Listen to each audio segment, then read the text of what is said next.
আসসালামু আলাইকুম এভরিওয়ান, কি অবস্থা তোমাদের সবার? আশা করি আল্লাহর রহমতে অনেক ভালো আছো। আজকে আমরা তোমাদের পরিচ্ছেদ নম্বর 18 এর বিশেষ পদ নিয়ে আলোচনা করব। ইতিমধ্যে আমরা তোমাদেরকে 17টি পরিচ্ছেদ পড়িয়েছি এবং এখান থেকে যে সকল প্রশ্ন আসতে পারে সে সকল প্রশ্ন তোমাদেরকে আন্ডারলাইন করে দিয়েছি। তারই ধারাবাহিকতা আজকে আমরা তোমাদের 18 নম্বর পরিচ্ছেদ পড়ব এবং এখান থেকে যে সকল প্রশ্ন আসতে পারে সেগুলো নিয়ে আমরা বিস্তারিত আলোচনা করব। চলো শুরু করা যাক। দেখো এখানে কি দেওয়া আছে, যেসব শব্দ দিয়ে ব্যক্তি, প্রাণী, স্থান, বস্তু, ধারণা ও গুণের নাম বোঝায় সেগুলোকে কি বলে? বিশেষ্য বলে। ঠিক আছে। এখন আমরা বিশেষ্যের একটা সংজ্ঞা পেয়ে গেলাম। বিশেষ্য কাকে বলে? এখানে হচ্ছে ব্যক্তি, প্রাণী, স্থান, বস্তু, ধারণা বা গুণের নাম বোঝায় সেগুলোকে বিশেষ্য বলে, যেটাকে আমরা ইংরেজিতে নাউন বলি। ঠিক আছে। এটার বাংলা কথা হচ্ছে কোনো কিছু নামকে হচ্ছে বিশেষ্য বলে। হ্যাঁ, যে কোনো বস্তু বা প্রাণী এই সকলের নামকে হচ্ছে কি বলে? বিশেষ্য বলে। আমরা বিশেষ্য সংজ্ঞা পেয়ে গেলাম, যেমন নজরুল, বাঘ, ঢাকা, ইট, ভোজন, সততা ইত্যাদি। এখানে দেখো কি দেওয়া আছে, বিশেষ্য শ্রেণী ভাগ দেওয়া আছে। বিশেষ্য সাধারণত কয় প্রকার? বিশেষ্য মূলত হচ্ছে 6 প্রকার। এগুলো কি কি?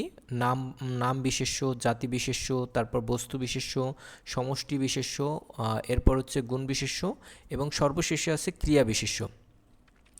নাম বিশেষ্যর মধ্যে কি কি আছে দেখো, ব্যক্তি, স্থান, তারপর হচ্ছে দেশ, কাল, সৃষ্টি প্রভৃতির সুনির্দিষ্ট নামকে বোঝালে হচ্ছে তাকে কি বলে? নাম বিশেষ্য বলা হয়ে থাকে।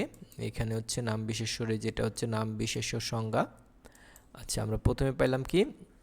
নাম বিশেষ্য।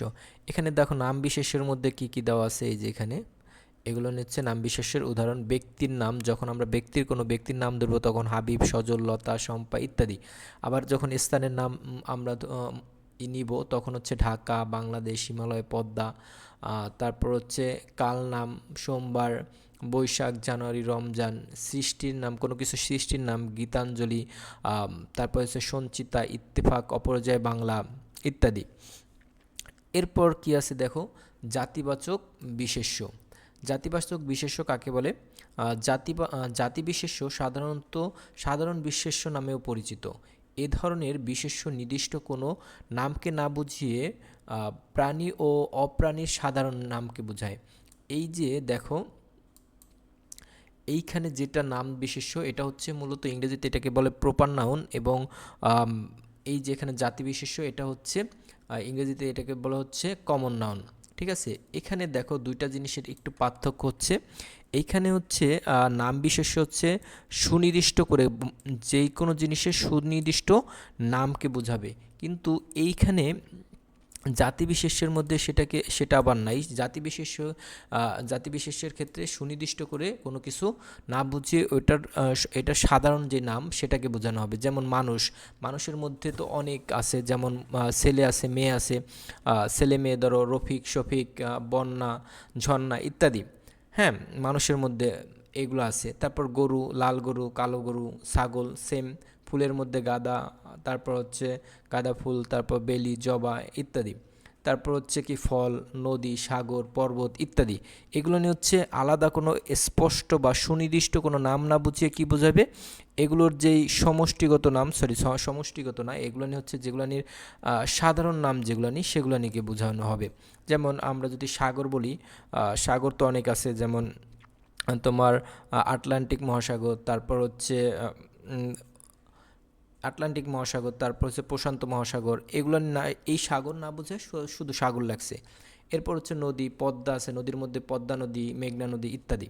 হ্যাঁ, এগুলো নিয়ে নদীর নাম স্পষ্ট না করে শুধু নদী লিখে দিছে। এরপর দেখো কি আছে, বস্তুবাচক বিশেষ্য। বস্তুবাচক বিশেষ্য কাকে বলে? কোনো কোনো দ্রব্য বা বস্তুর নামকে কি বলে? বস্তুবাচক বিশেষ্য বলে। আচ্ছা, 3 নম্বরে আমরা পাইলাম বস্তুবাচক বিশেষ্য। বস্তুবাচক বিশেষ্যের মধ্যে কি রয়েছে? ইট, লবণ, টেবিল, অর্থাৎ যেগুলো নিয়ে বস্তু, যেগুলো নাকি আমরা বস্তু হিসেবে গণ্য করি, এগুলো মূলত হচ্ছে বস্তুর যেগুলোকে আমরা বস্তু হিসেবে গণ্য করি সেগুলোর নাম হচ্ছে বস্তুবাচক বিশেষ্য। এরপর কি দেওয়া আছে দেখো, সমষ্টিবাচক বিশেষ্য। সমষ্টিবাচক বিশেষ্য কাকে বলে দেখো, এ ধরনের বিশেষ্য দিয়ে ব্যক্তি বা প্রাণীর সমষ্টিকে বোঝায়। অর্থাৎ সমষ্টিবাচক বিশেষ্যর মধ্যে আমাদের কি বোঝাবে? কোনো কিছুকে এককভাবে না বুঝিয়ে হচ্ছে আহ, তার সমষ্টিকে বোঝাবে। যেমন জনতা, একজন দুইজন না, জনতা হচ্ছে অনেক মানুষকে একত্রে জনতা বলে। যেমন পরিবার অনেকজন মিলে হয়, 5-7 জন এরকম। ঝাঁক, বাহিনী, মিছিল ইত্যাদি হচ্ছে সমষ্টিবাচক বিশেষ্যের উদাহরণ। এরপর কি আছে দেখো, গুণবাচক বিশেষ্য। গুণবাচক বিশেষ্য কাকে বলে আমরা একটু দেখি। গুণবাচক বিশেষ্যের মধ্যে কি রয়েছে? গুণগত অবস্থা ও ধারণার নামকে হচ্ছে গুণবাচক বিশেষ্য বলা হয়। আচ্ছা, এটাকে আমরা একটু দাগ দিয়ে রাখলাম। এটা হচ্ছে গুণবাচক বিশেষ্যের একটি সংজ্ঞা। গুণবাচক বিশেষ্যের উদাহরণগুলো কি কি? সরলতা, দেখো সরলতা, দয়া, আনন্দ, গুরুত্ব, দীনতা, ধৈর্য, এগুলো নিয়ে হচ্ছে মূলত গুণবাচক বিশেষ্যের উদাহরণ। এরপর সর্বশেষে কি আছে দেখো, ক্রিয়া বিশেষ্য। আমরা সর্বশেষে কি পেলাম? ক্রিয়া বিশেষ্য।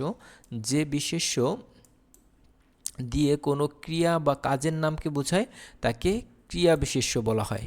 ঠিক আছে? যেমন পঠন, তারপর ভোজন। পঠন মানে কি? পাঠ করা বা পড়া। ভোজন মানে হচ্ছে খাওয়া। শয়ন মানে ঘুমানো। তারপর হচ্ছে করা, করানো, পাঠানো, নেওয়া ইত্যাদি। এগুলো নিয়ে হচ্ছে ক্রিয়া বিশেষণ, ক্রিয়া বিশেষ্য। তাহলে আমরা কি পাইলাম? আমরা পাইলাম বিশেষ্যের 6টি ভাগ। এগুলো কি কি? নাম বিশেষ্য, জাতি বিশেষ্য, তারপর বস্তু বিশেষ্য। এরপরে পাইছি আমরা সমষ্টি বিশেষ্য। এরপর 5 নম্বর পাইছি আমরা গুণ বিশেষ্য, এবং সর্বশেষে আমরা পাইছি হচ্ছে ক্রিয়া বিশেষ্য। দেখো বিশেষ্য চ্যাপ্টারটা এখানে শেষ। আমরা এখন আমরা এখানে বিশেষ্য চ্যাপ্টারে যে সকল প্রশ্ন অর্থাৎ এমসিকিউ দেওয়া আছে এগুলো আমরা একটু সলভ করার চেষ্টা করি। চলো দেখো 1 নম্বরে কি দেওয়া আছে, যে সব শব্দ দিয়ে কোনো কিছুর নামকে বোঝায়, কোনো কিছুর নাম বোঝায় তাকে কি বলে? বিশেষ্য, অনুসর্গ, যোজক, সর্বনাম। আমরা এটা রিডিংয়ের মধ্যে পেয়েছি, কোনো কিছুর নামকে কি বলে? বিশেষ্য বলা হয়। যে বিশেষ্য দিয়ে কোনো কাজের নামকে বোঝায় তাকে কি বলে?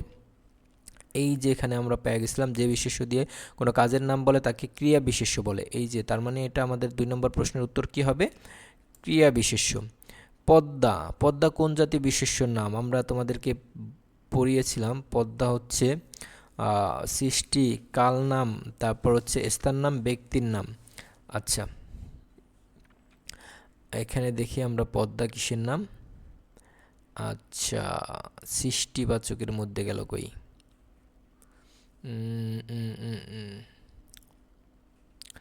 এই যে দেখো, এই যে সৃষ্টি, গীতাঞ্জলি, তারপর সঞ্চিতা, তারপর হচ্ছে ইত্তেফাক, তারপর হচ্ছে অপরাজয় বাংলা। আমরা এটাকে পদ্মা কোন জাতীয় বিশেষ্য নাম? সৃষ্টি, কাল, স্থান, তারপর হচ্ছে ব্যক্তি নাম। আচ্ছা, স্থান না, কালও না, তারপর ব্যক্তি নাম। এটা হচ্ছে সৃষ্টি। পদ্মা কোন হচ্ছে সৃষ্টি। পদ্মা এখানে নদীকে মিন করে না, এটা হচ্ছে পদ্মা হয়তো কারো লিখিত কোনো একটা গ্রন্থের নাম। ঠিক আছে?